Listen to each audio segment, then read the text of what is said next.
After the tragic fall of King Charles I and the fading elegance of the Cavaliers, you might expect English literature to fall silent.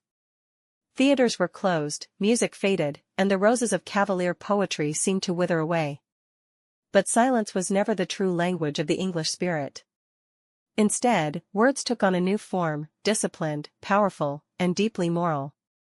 Welcome to the Puritan Age in English literature, 1649 to 1660. This was a time when England was no longer ruled by a king, but by a revolution.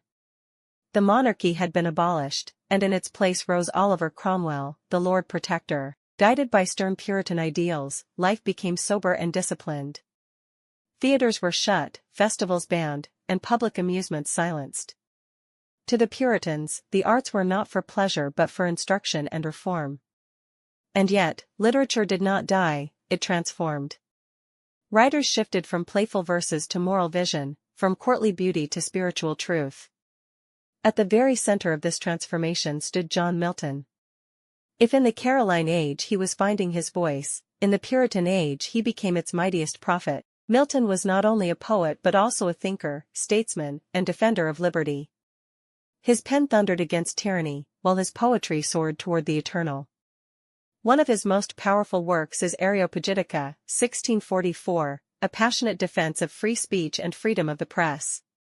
In an age of censorship, Milton's words were revolutionary: "Give me the liberty to know, to utter, and to argue freely according to conscience, above all liberties."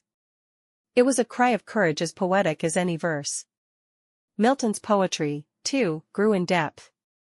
In L'Allegro and Il Penseroso, he contrasted joy and contemplation. In Lycidas, he blended grief with divine hope, displaying the genius that would later create Paradise Lost. Still, Milton was not alone. Puritan ministers, scholars, and historians filled the age with sermons, devotional works, and moral writings. While Cavaliers had sung of roses and wine, the Puritans wrote of duty, sacrifice, and faith. Literature became a mirror of morality and a guide for the soul. This shift in tone reflected the nation's divide, between those who sought beauty in life and those who sought purity in faith. Literature, as always, echoed its age, but history turned quickly. After Cromwell's death in 1658, the Puritan rule began to crumble. Strictness that once commanded respect now brought weariness.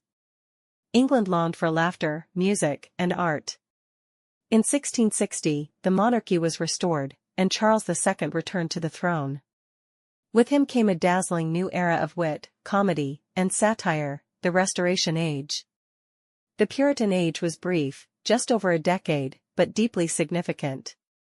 It gave English literature one of its greatest voices in John Milton, a poet whose vision reached beyond his time. It proved that literature does not need golden courts or festive banquets to flourish. It can rise even from silence, austerity, and struggle. The Puritan Age reminds us that words can challenge, defend freedom, and keep hope alive, even in the darkest times. Thank you for joining us on this journey through the Puritan Age of English literature. If you enjoyed exploring this chapter of history in words, don't forget to like, share, and subscribe to Learn English Pro. Stay with us, because in our next episode, we'll step into the glittering Restoration Age, when theater returned, laughter echoed once again, and literature danced with wit and brilliance.